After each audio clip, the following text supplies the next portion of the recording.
말씀 보시겠습니다. 구약성경 열왕기 37장입니다. 열왕기 37장 17절에서 24절 말씀을 보시겠습니다. 제가 17절부터 24절까지 봉독하겠습니다. 이 일 후에 그 집 주인 되는 여인의 아들이 병들어 증세가 심히 위중하다가 숨이 끊어진지라. 여인이 엘리야에게 이르되 하나님의 사람이여, 당신이 나와 더불어 무슨 상관이 있기로 내 죄를 생각나게 하고 또 내 아들을 죽게 하려고 내게 오셨나이까.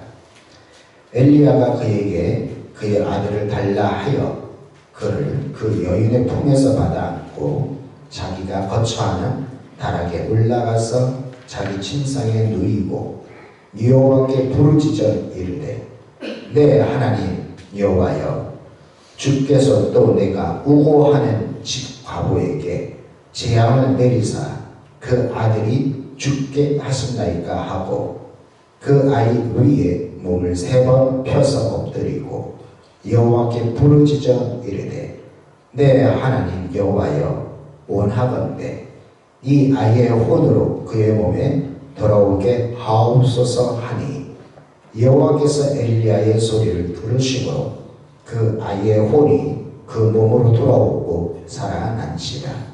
엘리야가 그 아이를 안고 다락에서 방으로 내려가서 그의 어머니에게 주며 이르되 보라, 내 아들이 살아났느니라. 여인이 엘리야에게 이르되 내가 이제야 당신은 하나님의 사람이요 당신의 입에 있는 여호와의 말씀이 진실한 줄 아노라 하니라. 아멘. 할렐루야. 이 시간에 오신 여러분 예수님으로 축복하고 환영합니다. 옆에 계신 분들한테 같이 축복을 나눴으면 좋겠습니다. 우리 예수님 살아나셨습니다. 믿으시면 아멘. 여러분, 우리 예수님은 2000년 전에 살아나셨습니다. 우리의 마음속에 살아있는 게 아니라 2000년 전에 진짜 우리 예수님이 살아나셨습니다. 2000년 전에 살아나신 그 예수님을 우리는 믿는 것입니다. 2000년 전에 예수님이 살아있는지 죽었는지 내가 안 봤어. 그래서 나는 몰라. 2000년 전에 살아있는 것은 나는 모르고 지금 우리 마음속에, 내 마음속에 예수님 살아계신 거, 난 그걸 믿는다. 이거는 가짜 믿음이에요. 이거는 잘못된 믿음입니다. 이건 진짜 부활신앙이 아니에요. 2000년 전에 진짜로 예수님께서 십자가에서 피를 흘려 죽으시고 3일 만에 살아나서 그 역사적 사건을 우리는 믿는 것입니다. 그렇기 때문에 우리 가운데 그 주님께서 성령으로 나와 함께 하심을 나는 믿습니다. 여러분, 그 부활신앙이 확실한 부활신앙을 간직하기를 간절히 소망합니다. 저는 첫 번째 페이지, 이런 말을 여러분 들어보셨죠? 호사다마. 들어보셨어요? 안 들어보셨어요? 들어보셨죠? 호사다마. 한문이죠, 한문. 그 뜻은 호자는 좋을 호자를 쓰고 사자는 일사자를 쓰죠. 그러니까 좋을 일들이 있다. 좋을 일들이. 그런데 다마라는 말이 있어. 다마. 다른 말은 뭡니까? 다자는 마늘 다자. 많다라는 많다. 그 마늘이 아니라 많다라는 거. 마늘 다를 쓰고 있어요. 그 다음에 마자는 마귀 마자를 쓰고 있습니다. 이걸 번역하면은 좋은 일에는 마가 많다라는 의미를 가지고 있어요. 그래, 보통 우리가 이런 말을 언제 많이 씁니까? 무슨 좋은 일들이 있을 때, 결혼식을 한다든지 아니면 여행을 간다든지 어떤 우리 가정에 좋은 일들이 막 생길 때 꼭 이제 좀 좋은 일들이 많구나 라고 생각하는데 갑자기 푹 하고 무슨 일이 생깁니까? 안 좋은 일들이 생긴다는 사실입니다. 그래서 옛날 어른들이 이걸 가리켜서 호사다마라는 말을 써요. 우리 가운데서도 그런 일들이 참 많이 있어요. 좋은 일들. 그래서 항상 좋은 일이 생기면은 기자를 해야 한다는 것이죠. 왜요? 꼭 거기에는 무슨 문제가 생길 수가 있기 때문에 그래요. 옛날 어르신들이 그렇게 호사다마라는 말을 쓰고 있습니다. 그런데 오늘 본문의 말씀을 보면은 그런 것처럼 비슷한 상황이 있습니다. 오늘 말씀을 보면은 한 가정이 있어요. 이 가정에 하나님께서 이 가정에 엘리야라는 선지자를 이 가정에 보냈습니다.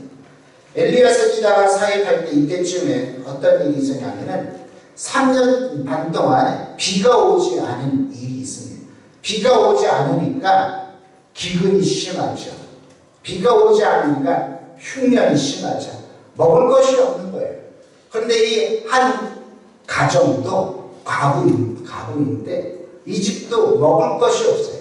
마지막 남은 가루 한 움큼, 마지막 남은 기름 한 그릇, 그걸 가지고 마지막으로 이 가정은 음식을 만들어서 아들과 함께 먹고 죽으려고 생각했던 그 가정이죠.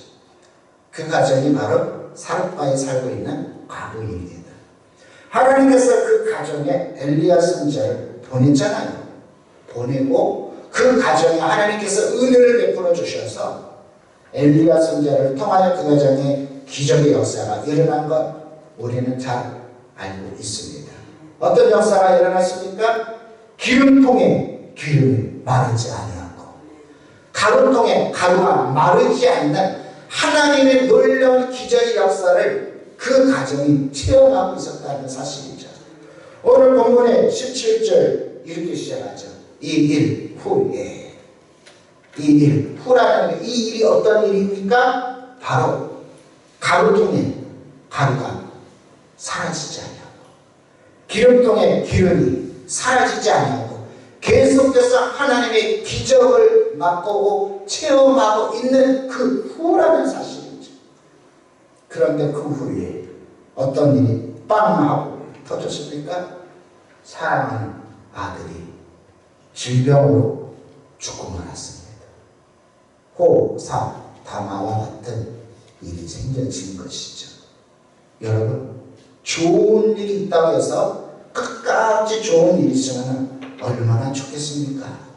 하나님의 기적을 보고 있는 그 현장인데, 하나님의 놀라운 은혜를 경험하고 있는 그 현장인데 엄청난 복을 받았다고 생각을 했는데, 그러나 그 과거의 가정에 엄청난 불행이 시작되어졌다는 사실이죠. 여러분, 이런 모습을 보면 여러분들은 어떤 생각을 품을 수가 있겠습니까? 오늘 말씀을 잘 들으시고 우리 가운데서도 이런 안타까운 일이 있다면 우리가 어떻게 주의 음성을 들어야 하고 그 속에서 우리가 어떻게 살아가야 할 것인지 오늘 하나님의 음성 듣는 복된 자녀가 되시기를 간절히 소망합니다. 다음 페이지. 그렇습니다. 사르파 가부의 사랑하는 아들이 죽고 말았어요. 정말로 호사다마 하나님이 기적을 보고 있었고 특히 그 집에는 누가 함께 살고 있었습니까? 엘리야 선지자가 살고 있었습니다. 엘리야 선지자가 함께 살고 있었음에도 불구하고 그 가정에 엄청난 어려움이 생긴 거예요. 깊은 절망에 빠졌습니다. 수렁 가운데 빠졌습니다. 그것으로 인하여 이 사르파 가부는 시련과 고통 속에서 괴로움이 막 몰려오기 시작한 거예요. 그렇잖아도 이 사르파 가부는요, 기근이 너무나 심해서 흉년이 너무나 심해서 이제 마지막 남은 이 한 톨의 가루, 마지막 남은 이 기름 한 움큼을 가지고 어떻게 했습니까? 아들하고 먹고, 야 우리 죽자 그냥 죽어버리자, 그러고 말하려고 했던 그 상황 속에 선지자가 찾아왔어요. 그리고 그 가정에 정말로 기름 마르지 않았고 가루가 마르지 않는 그런 하나님의 은혜를 체험해가지고 이제 우리 가족이 불의 끝 행복 시작이라고 생각했는데, 그렇게 너무나 큰 기대를 품었는데 너무나 안타깝게 무슨 일이 생겼다고요? 사랑하는 아들이 병 걸려 죽고 말았다는 사실이죠. 아예 애초에 그냥 선지자 엘리야를 만나지 않고 그냥 아들과 함께 그냥 마지막 남은 거 먹고 그냥 죽어버렸으면 이렇게까지 고통스러운 일이 있었을까? 이렇게까지 괴로움이 있었겠습니까? 이렇게까지 정말 절망 속에 빠졌겠습니까? 얼마나 괴로웠을까? 차라리 그때 죽었으면, 차라리 그때 아들과 함께 그냥 마지막 먹고 그냥 인생 끝냈으면 이런 아픔이 있었겠느냐고요. 이런 아픔이 너무나 괴로웠습니다. 너무나 속상했습니다. 깊은 절망 때문에 결국은 여러분 이 죽음은 기회가 있어요 없어요? 죽음은 기회가 없어요. 이제 끝입니다. 더 이상 되돌릴 수 없는 상황이라는 거예요. 더 이상 되돌릴 수 없는 상황. 그렇기 때문에 이 과부는 더 큰 절망으로 빠져들어갈 수밖에 없었습니다. 그 괴로움은 엄청나게 심할 수밖에 없었습니다. 오늘 우리의 삶 속에서도 그런 일이 있지 않겠습니까? 우리의 생활 속에서 보면 예상치 않은 일들이 빵빵 터질 때가 얼마나 많은지 몰라요. 그 예상치 않은 일들, 갑자기 어떤 고통이 생긴다든지 어떤 어려움이 생긴다든지 이런 일들이 있다는 것입니다. 그걸 우리는 우환질고라고 얘기하죠. 이런 여러 가지 어려움 때문에 우리는 어떻게 보면 인생에 살아가는 데서 그 삶 속에서 감당할 수 없을 정도로 엄청난 고통 속에, 좌절 속에 머무는 인생이 되고 만다는 것이죠. 그래서 우리는 매일매일 그런 고통 속에서 절망하면서 신세타령하면서 내 팔자야 그러면서 살고 있는 것이 우리의 인생인 것이죠. 여러분 그렇지 않습니까? 그런데 우리는 이 말씀 속에서 한 가지 더 우리는 생각해 볼 필요가 있습니다. 그것은 바로 무슨 말이겠습니까? 다음 페이지. 살과 과부는요, 이 모든 문제가 다 엘리야 선지자가 우리 집에 왔다는 것 때문에 벌어진 일이라고 생각합니다. 오늘 본문의 말씀에서 이렇게 얘기하죠. 18절. 여인의 엘리야에게 이르되 하나님의 사람이여 당신이 나와 더불어 무슨 상관이 있기로. 엘리야 선지자한테 따지는 거예요. 원망하고 불평하면서 따지는 거예요. 당신이 나와 무슨 상관이 있습니까? 당신이 나와 무슨 상관이 있기 때문에 이런 일이 생겼습니까? 왜요? 여러분 그렇잖아요. 하나님의 종, 선지자가 있다면 여러분 이 아이가 죽어야 됩니까? 살아야 합니까? 살아나야 하잖아요. 살아나. 왜요? 선지자가 능력이 있어야 되잖아요. 능력이. 그런데 선지자가 함께 살고 있는 집안이 아들이 죽어버렸어요. 여러분 이거 보면 얼마나 속상합니까? 얼마나 괴롭습니까? 그러니까 이 살과 과부가 선지자한테 따지는 거예요. 당신이 나와 무슨 상관이 있기에 우리 아들이 왜 죽었습니까? 정말로 당신이 하나님의 종이라면 살아나야 하지 않겠습니까? 당신이 하나님의 종이라면 우리 아이 치유되어져야 하는 거 아니겠습니까? 여러분 우리도 그렇게 살 수도 있습니다. 그러면서 뭐라고 얘기하냐면 이렇게 얘기하죠. 내 죄를 생각나게 하고 선지자가 우리 집에 와가지고 하나님의 사람이 우리 집에 와서 그것 때문에 내 죄가 들켰다고 얘기하는 거예요. 생각나게 한다는 얘기는 단순히 기억난다는 것이 아니라 드러난 것. 선지자가 우리 집에 와가지고 하나님의 종이 우리 집에 와가지고 내 죄가 들통난 것 이렇게 얘기하는 거예요. 이렇게. 그래서 들통나서 결국은 어떻게 됐다? 내 아들이 죽었다. 그러니까 모든 것들의 책임은 바로 누구한테 있냐? 선지자와 내 죄 때문이라는 얘기예요. 선지자가 우리 집에 없었으면 내 죄가 들통나지 않았고, 내 죄가 들통나지 않았다면 내 아들이 죽지 않았다는 얘기예요. 여러분 이상한 이해를 하고 있는 거 아니겠습니까? 여러분 오늘 우리의 삶도 그런 인생을 살 수 있다는 것을 우리는 기억해야 합니다. 여러분 우리가 무슨 문제가 어려움이 빵하고 터졌어요. 사고가 났어요. 우리가 지금 우한 질구가 닥쳤어요. 그러면 그때 여러분 가장 먼저 무엇부터 생각하십니까? 혹시 내가 죄져서 그런 건 아닐까? 혹시 내가 무슨 실수를 한 건 아닐까? 우리는 본능적으로 그런 생각할 수밖에 없어요. 어떤 문제가, 어려운 문제가 빵하고 터졌어요. 그러면 우리는 무슨 문제를 생각한다? 혹시 내가 죄진 건 아닐까? 내가 혹시 잘못한 건 아닐까? 나가 어떤 실수한 건 아닐까? 그것을 우리는 생각한단 말이에요.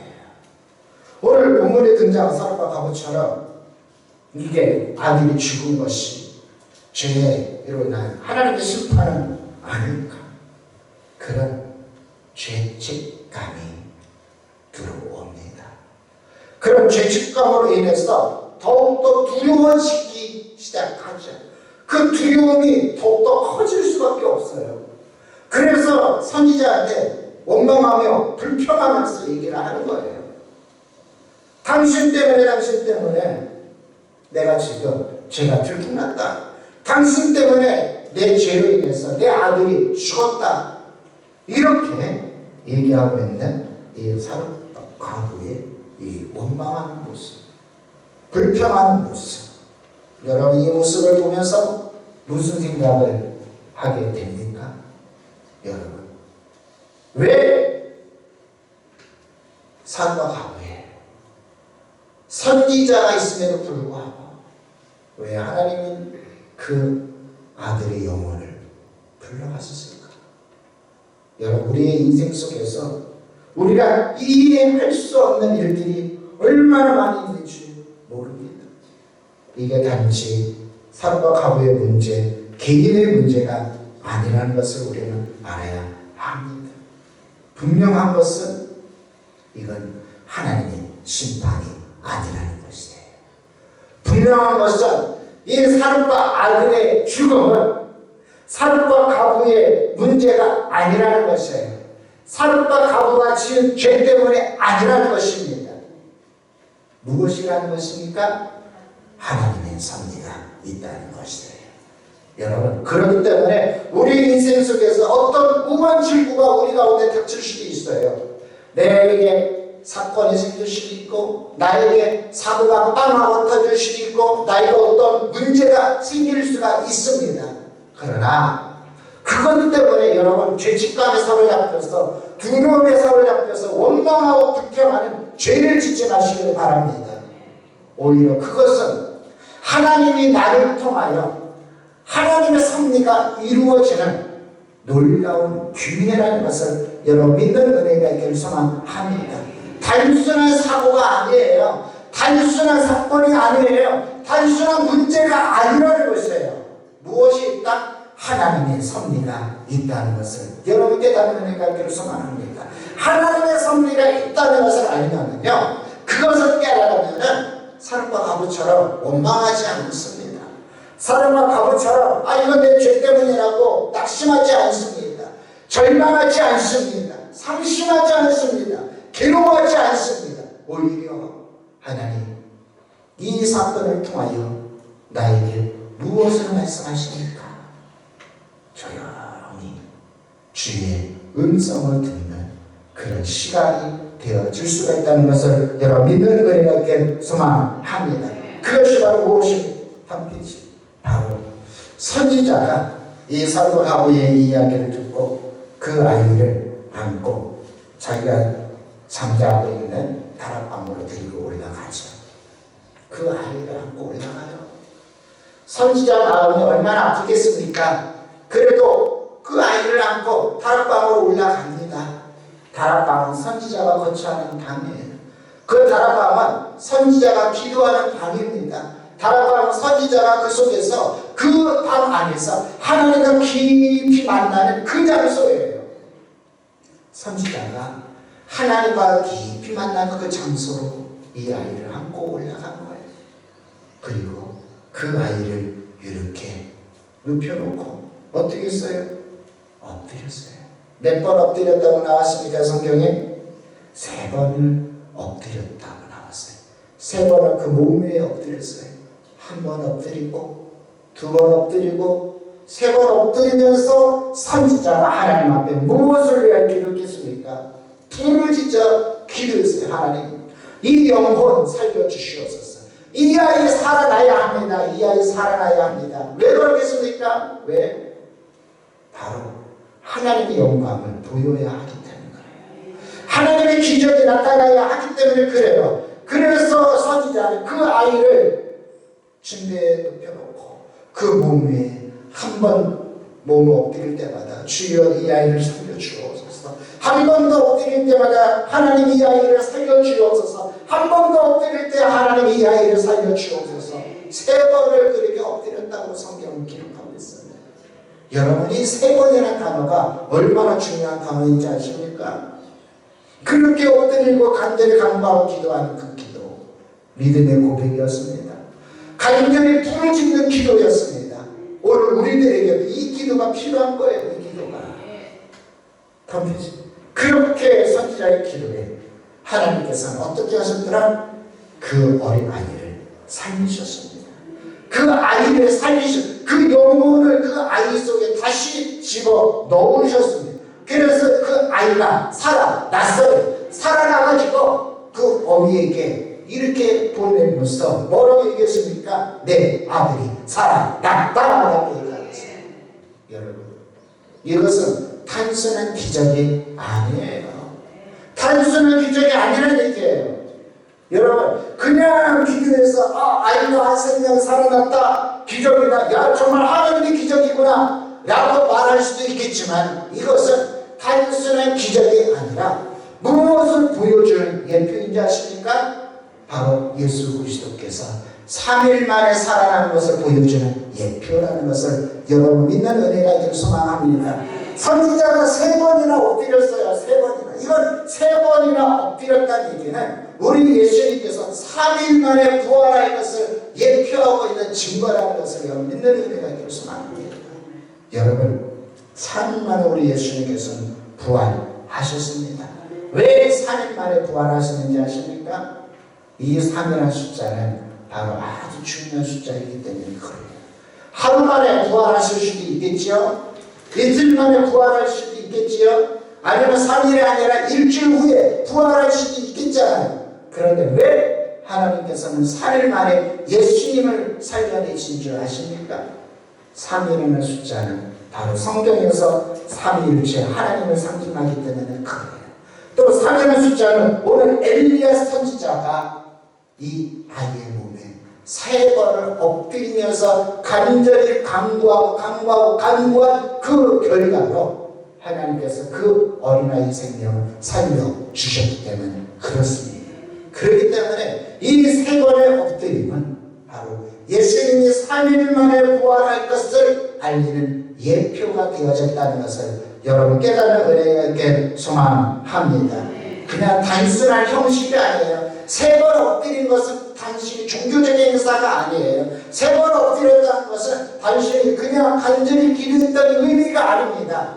엘리야 선지자가 3번이나 엎드린 것은 4일 만에 우리 예수님이 부활하실 것을 알리는 예표고 예고라는 것을 여러분 깨닫는 은혜가 있게 소망합니다. 그렇습니다. 우리 예수님께서는 3일 만에 살아나셨습니다. 하루 만에 살아날 수 있는 능력의 하나님이십니다. 이틀 만에 우리 하나님께서 다시 살릴 수 있는 능력의 하나님이시지만, 아니면은 그렇잖아요. 죽으셨다가 십자가에서 죽으셨다가 여러분 지나가는 사람들이 뭐라고 얘기했는지 아십니까? 십자가에 달린 예수를 향하여 바라보면서 야 네가 진짜 하나님의 아들이라면 지금 십자가에서 내려와라. 그렇게 조롱했어요. 그렇다면 우리 예수님께서는 그럴 수 있습니까? 없습니까? 충분히 그럴 수도 있습니다. 십자가에서 바로 내려와서 모든 인류를 구원하실 수 있는 능력의 주라는 것을 우리는 압니다. 그런데요, 우리 주님은 그렇게 하지 않으셨어요. 십자가에서 모든 고통을 다 감당하시고 모든 괴로움을 다 감당하시고 십자가에서 다 이루었다라고 운명하셨습니다. 그리고 주님은 바로 그 자리에서 뭐 하실 수도 있어요? 살아났을 수도 있었습니다. 그런데 아리마대 사람 요셉의 돌무덤에 안 찾아가셨어요. 왜 그런지 아십니까?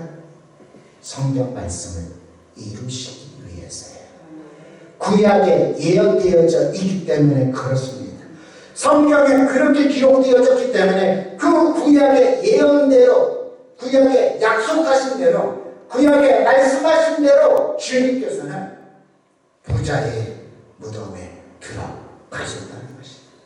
그리고 들어가셨으면 그냥 잠시 지내고 하루 만에 살아날 수도 있잖아요. 그 다음 날이 무슨 날입니까? 안식일이잖아요. 안식일을 살아나면 얼마나 의미가 있고 얼마나 축복의 잔치가 있는 거 아니겠습니까? 안식일에 부활하셨습니다. 얼마나 축복의 자리 아닙니까? 그런데 하루 만에 살아나지 않으셨어요. 이틀 만에 살아나지도 아니었어요. 3일 만에 안식 후 첫날에 살아나시면서 오늘 엘리야 선지자가 한 생명 살과 아부의 아이의 이 생명을 살리기 위하여 3번을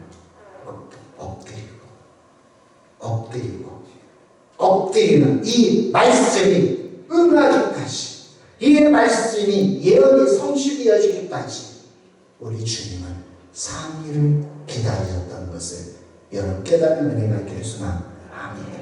그래서 살과 가부의 아들이 엘리야 선지자가 3번 엎드렸다는 것은 바로 예수님이 3일 만에 부활할 것을 증거하는 예언이고 예표이라는 사실. 그렇습니다. 우리 예수님은 그렇게 3일 만에 부활하셨습니다. 3일 만에 부활하셔서 저와 여러분들을 여러분 살리셨다는 것을 여러분 믿는 은혜가 있게 소망합니다. 말씀을 정리합니다. 사도가 아버처럼요, 우리 인생이 깊은 절망 속에, 좌절 속에 빠질 수도 있어요. 호사당하고 좋은 일이 계속해서 있으면 얼마나 좋겠습니까?